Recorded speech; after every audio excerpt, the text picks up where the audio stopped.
सिद्धेश्वर पाटील, उपगाव.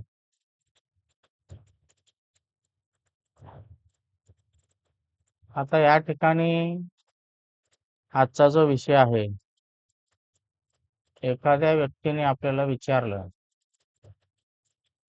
तर हा व्यसनी आहे का?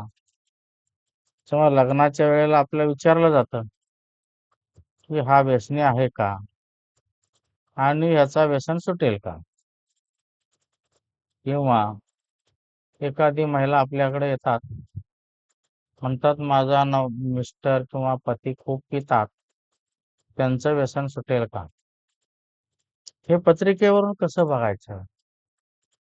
हा सगळ्यात मोठा गूढ रहस्य आहे. हे प्रश्न बरेच वेळा आपल्याकडे येत असतात, व्यसन सुटेल का वगैरे. तर विषय असा आहे की ज्या वेळेला आपण बघत असतो, लग्न पत्रिकेमध्ये व्यसनी आहे किंवा व्यसन लागलेलं असेल तर का लागतो?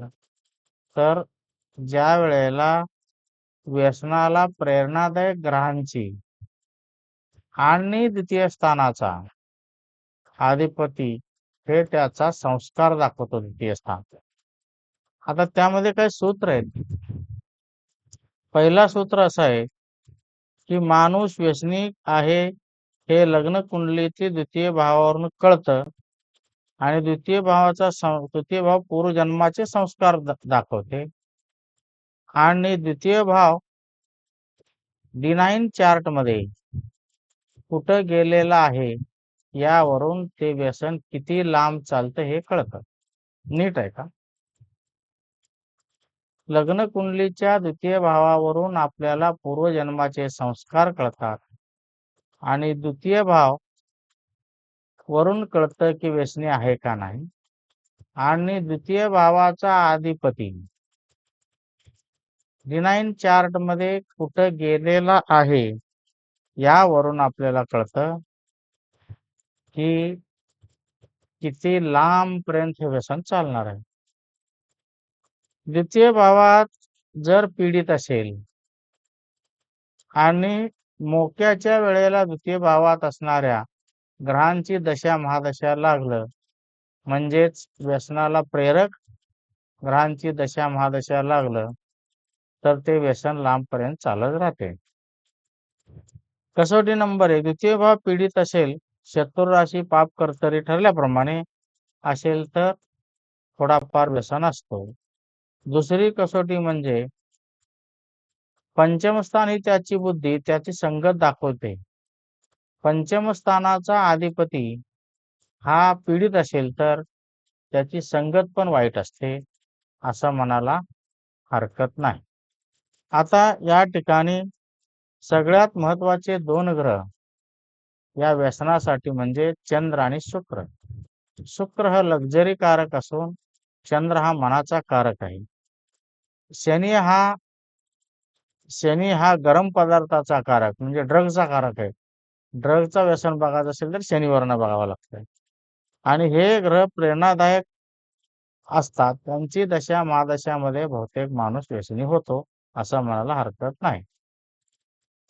आता या ठिकाणी हे सूत्र संपले. आपण या ठिकाणी 2 पत्रिका घेतलेली आहेत. एकच पत्रिका आहे पण ते 2, D1 चार्ट आणि D9 चार्ट आणि महादशा, असे 3 गोष्टी आपण या ठिकाणी घेतलेल्या आहेत.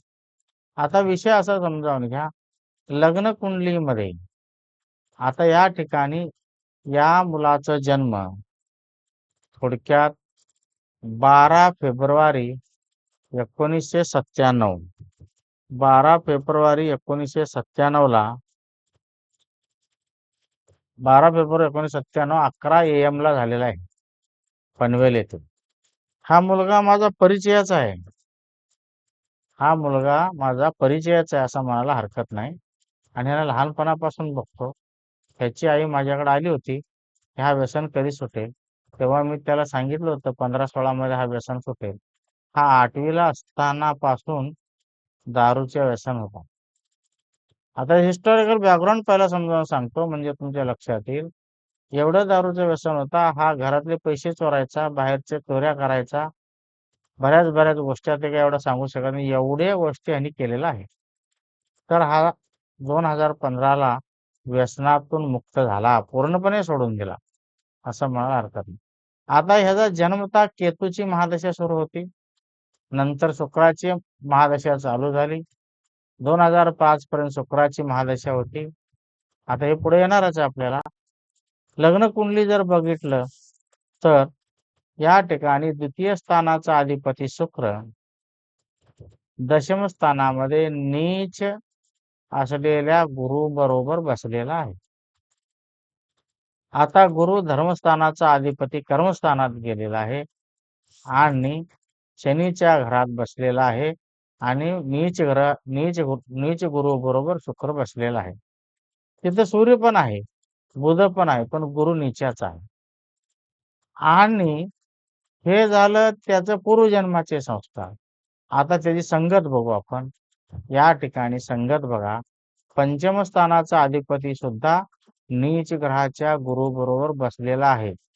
म्हणजेच पूर्व संस्कार पण खराब आहे आणि संगत पण खराब आहे, असं म्हणायला हरकत नाही. आणि राहूची 5वी दृष्टी आहे. आणि हे सगळं असताना शुक्राची महादशा 2002 पासून 2022 पर्यंत होती.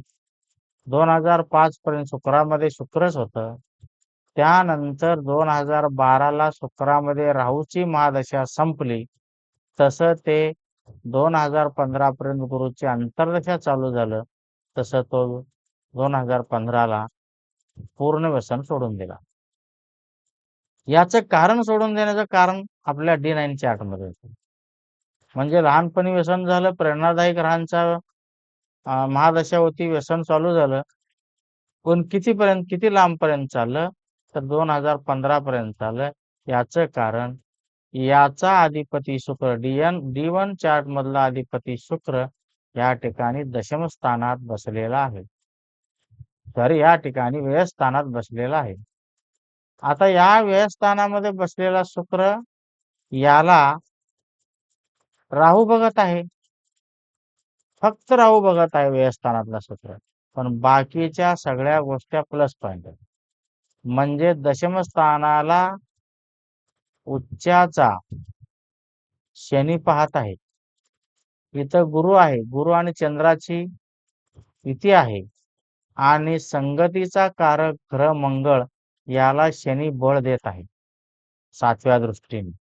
त्यामुळे ह्याची संगत तुटली आणि हा व्यसनातून मुक्त झाला 2015ला.